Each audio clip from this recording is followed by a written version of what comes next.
Good evening and welcome to a late night lecture. 9 o'clock in Sweden. This is Heidegger 1519. We will continue from 1516 of an apocalyptic tone recently adopted in philosophy by Jacques Derrida.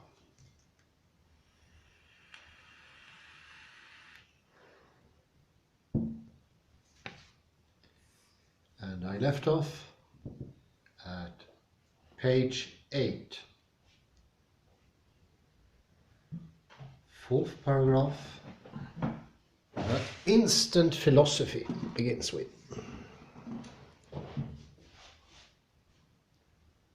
More precisely, the name philosophy lost its first signification. Seine erste Bedeutung.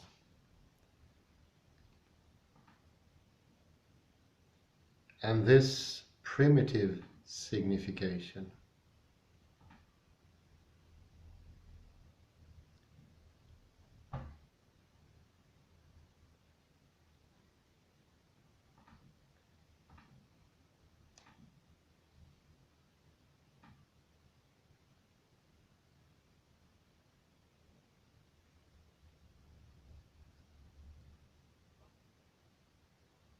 Kant does not doubt this for a single instant.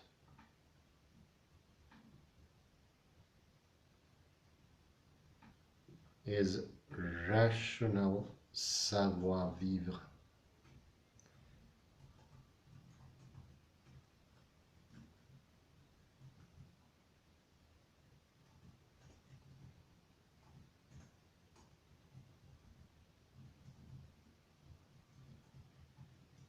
literally a wisdom of life regulating itself according to a knowledge or science.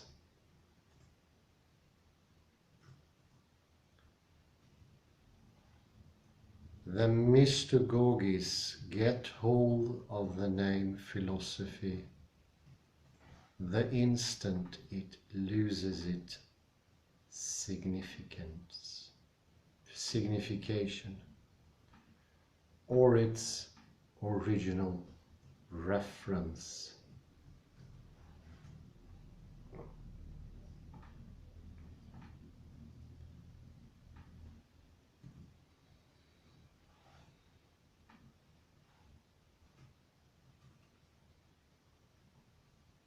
That name from then on empty or usurped.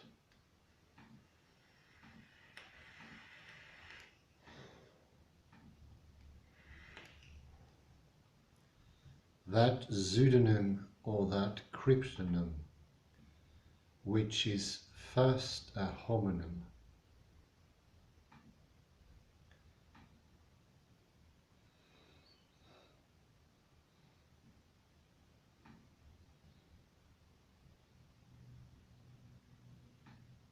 and that does not fail to occur in a regular, recurrent way ever since the sense had been lost.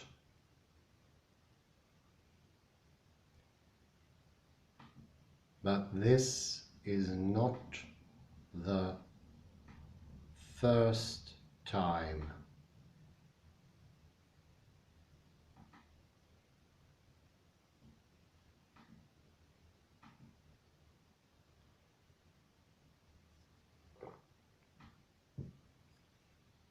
To be sure, Kant is more closely interested in some recent examples of this mystagogic and psychagogic imposture.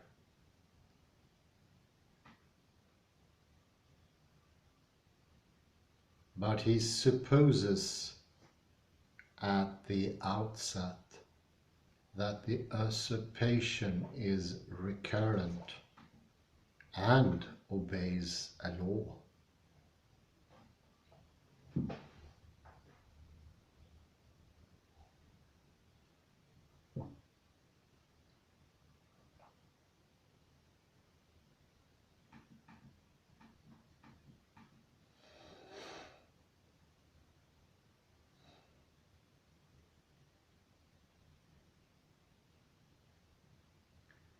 There had been and will always be philosophical mystification, speculation on the end and the ends of philosophy.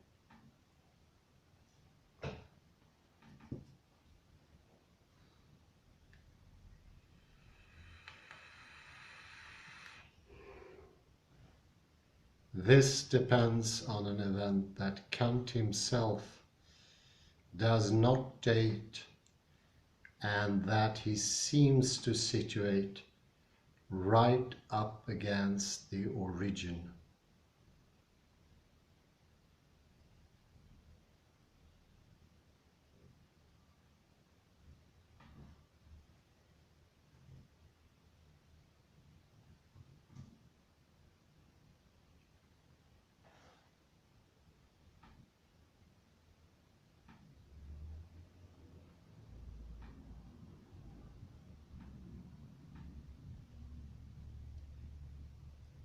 Namely, that the name philosophy can circulate without its original reference. In other words, without its Bedeutung, and without guarantee of its value.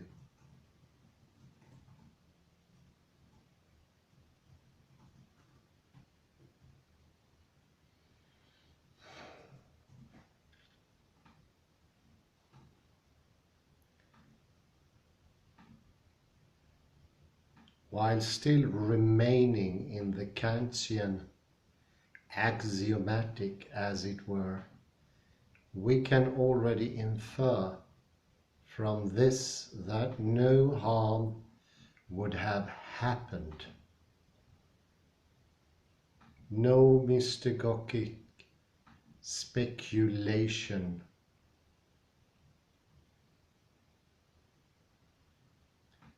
would have been credible or efficient.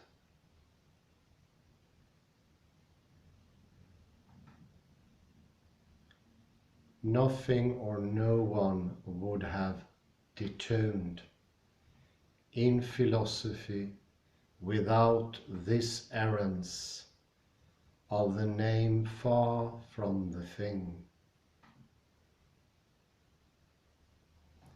And if the relation of the name philosophy to its primordial sense had been insured against every accident. And this last is very important.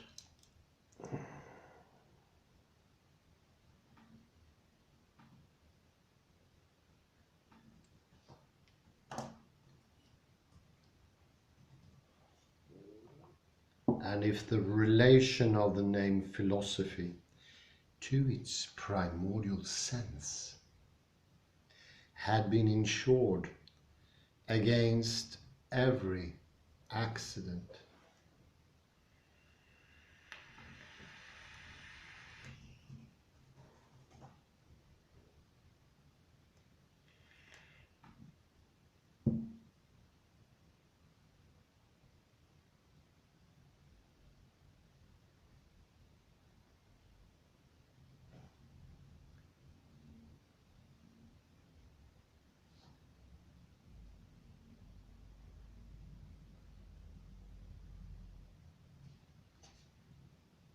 so some slackness was indeed necessary in this relation of sign to thing, in order to contrive the space for a rerouting of sense or the grip for a perversion.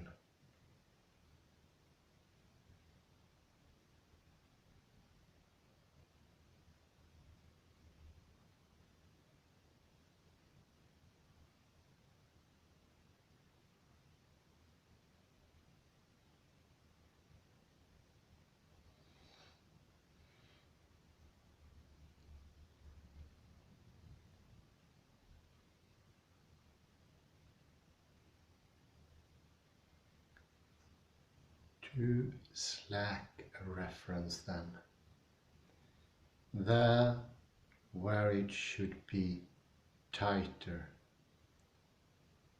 more exact, more rigorous.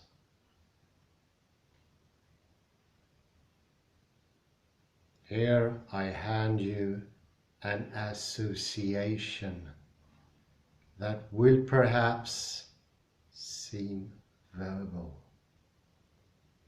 but since the lack of rigor or tension in the verbalization is already our concern, it occurs to me that the tonus, toad, first signified the tight ligament, rope when it is woven or braided, cable, strap,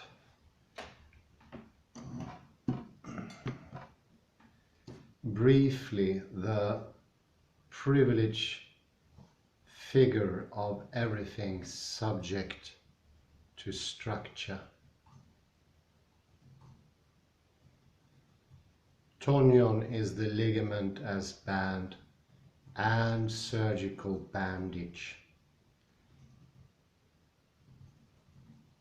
In short, the same tension runs across tonic difference and tonal difference, the deviation, the changes or mutation of tones.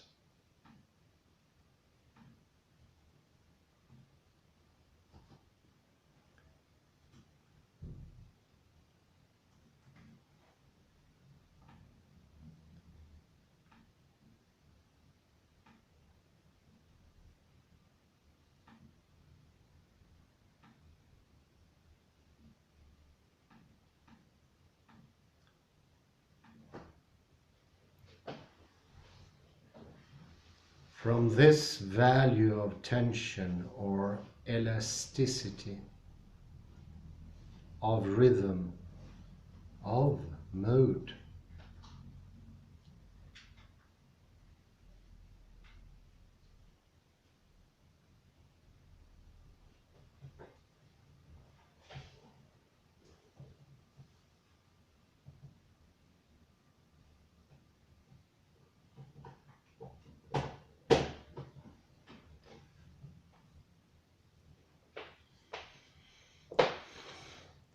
the tone's pitch, hauteur, is tied to tension.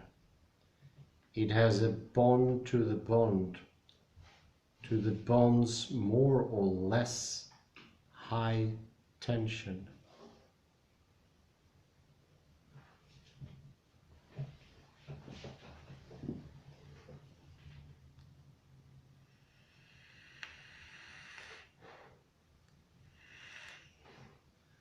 Think here of a tensegrity structure. Its integrity comes from the tone. Its tautness. Here were earlier references to braided cable strap. The tension in the language builds up the force of the verbal expression.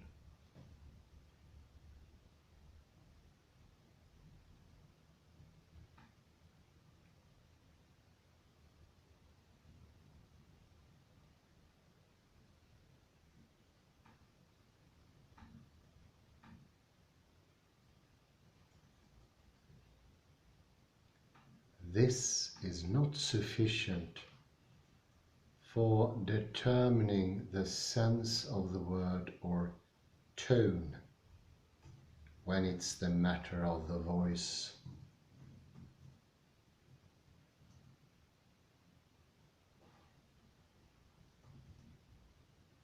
Even less when, through a great number of figures and tropical displacements,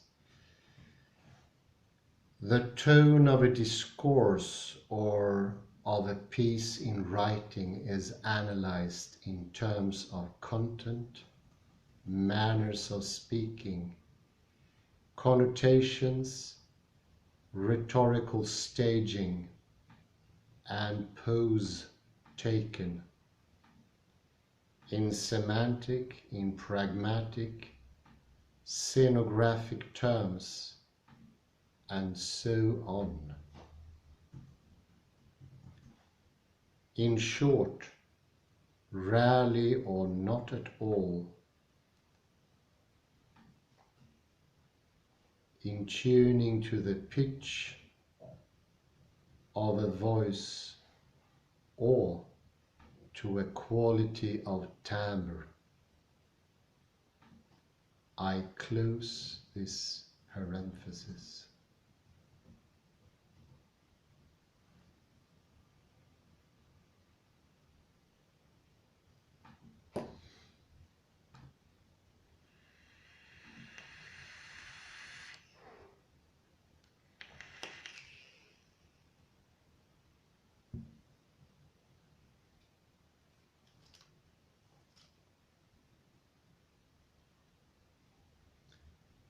So you see in the last paragraph there is a clear direction of tension, tonal structure building up the voice.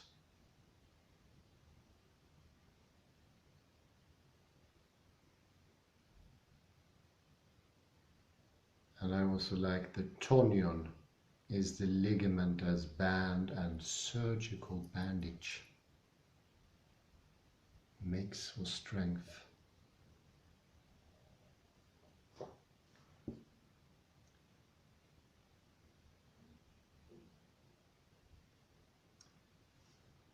Can compare that to the idea that singular words bring meaning, and it is the sum of all the singular words that together make up the meaning of a sentence or a structure, a paragraph. No, here it is the tone that binds everything. It's a wholeness, so to speak.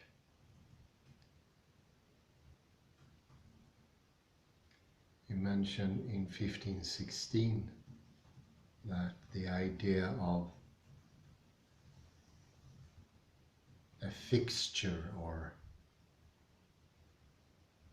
having previously taken ideas of relation of words like gala will hinder this tonal synthesis.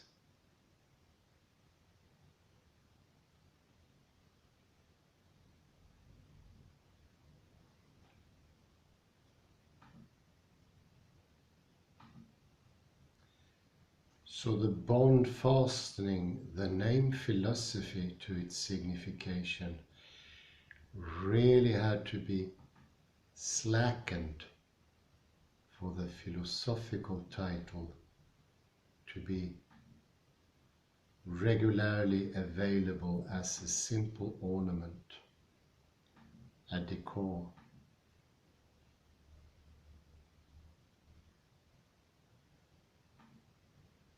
A costume or ceremonial dress, a signifier usurped and treated as intellectual travesty or transvestism by those Kant nonetheless calls thinkers, and thinkers self-styled uncommon.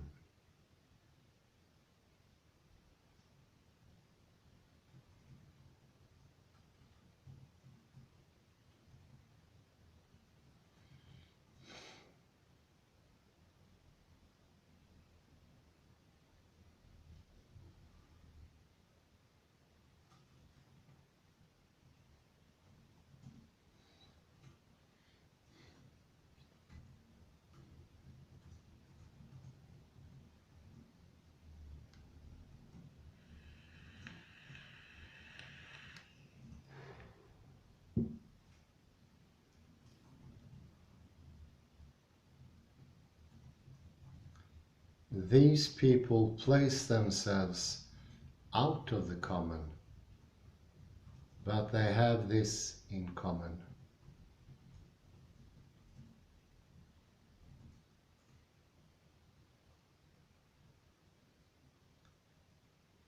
They say they are in immediate and intuitive relation with the mystery.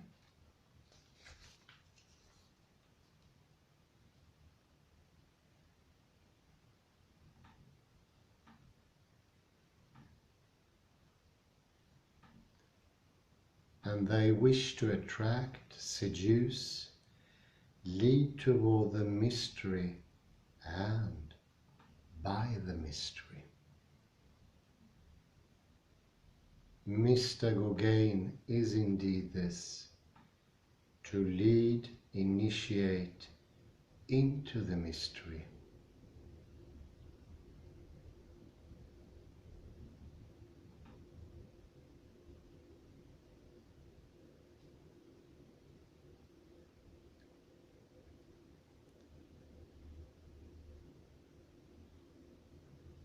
That is the mystagogue's or the initiatory priest's function.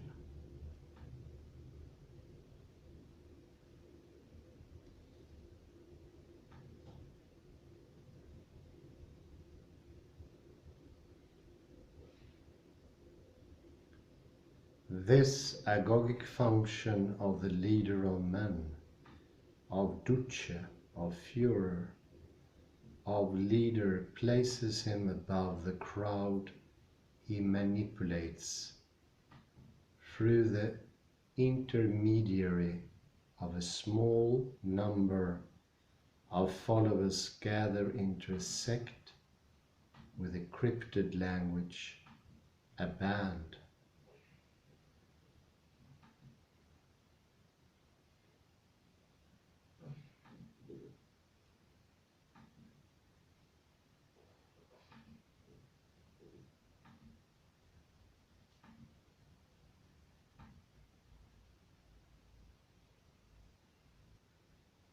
A clique or a small party with its ritualized practices.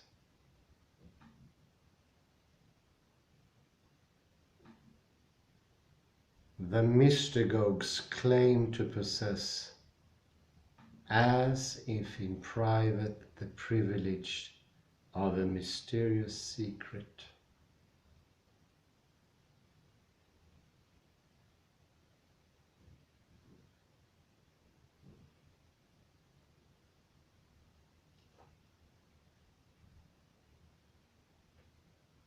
The revelation or unveiling of the secret is reserved to them.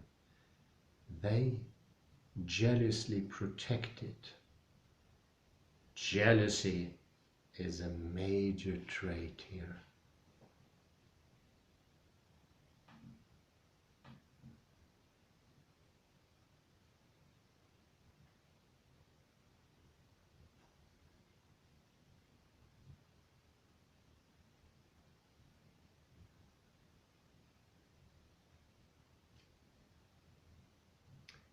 They never transmit the secret to others in the everyday language, only by initiation or inspiration.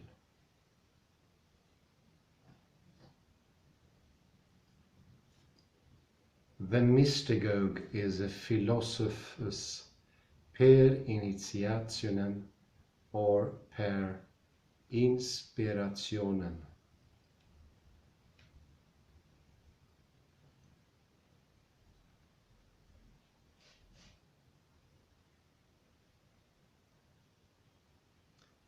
Kant envisages a whole differential list and a historical typology of these mystagogues, whole differential list and a historical typology.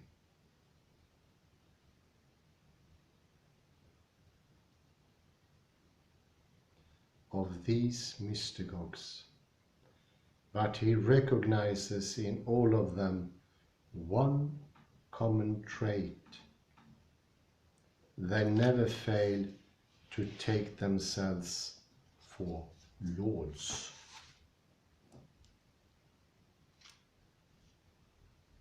Elite beings, distinguished subjects, superior and a part in society.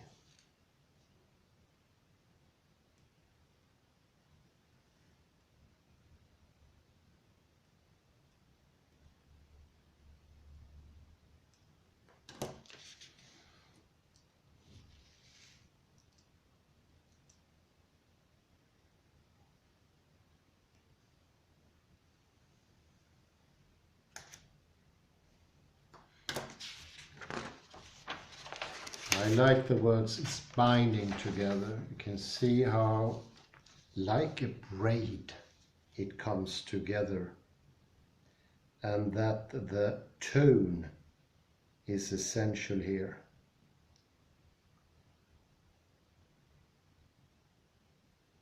And there's a rather condensed sentence here, and long as well, at the page 8. The end of the third paragraph,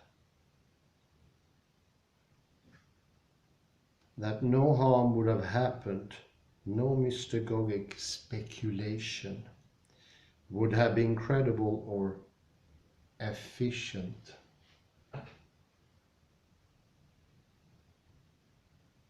Nothing or no one would have detoned in philosophy without this errance of the name, far from the thing, and if the relation of the name philosophy to its primordial sense had been insured against every accident.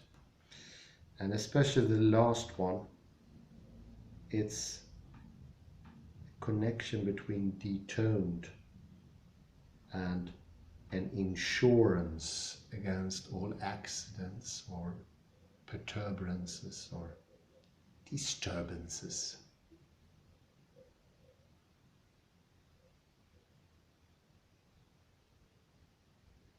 We atone, one could say, in order to insure against accidents. But the tone has the capacity to bind together.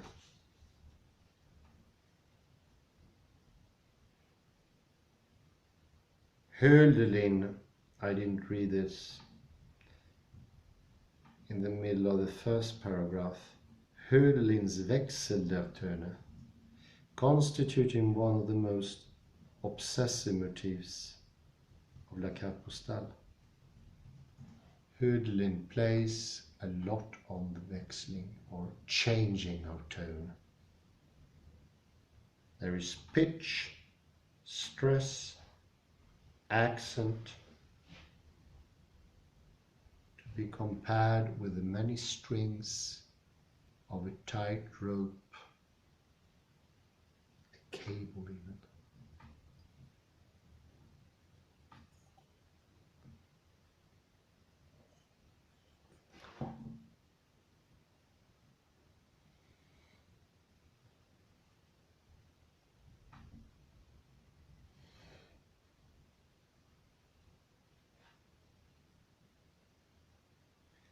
And since it's not detoned, or in this sense detoned, it is the mystagogein, as we read.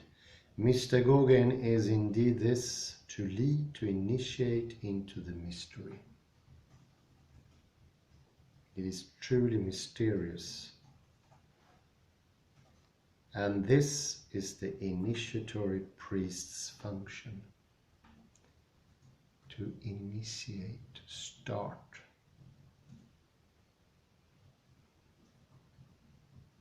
To be compared, as later said, with the cryptic language. Man säger pointed to, I think of the tensegrity structure, which is truly mysterious. It does not make sense from the atoned sense, the detoned. Using words as building blocks to build meaning is not tensegral or tensegrity. The tone binds everything together, not composed of disjunct parts, so to speak.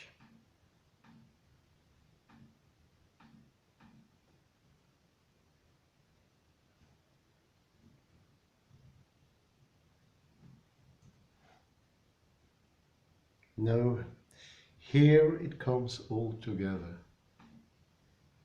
It's brought together, sounded together. Maybe a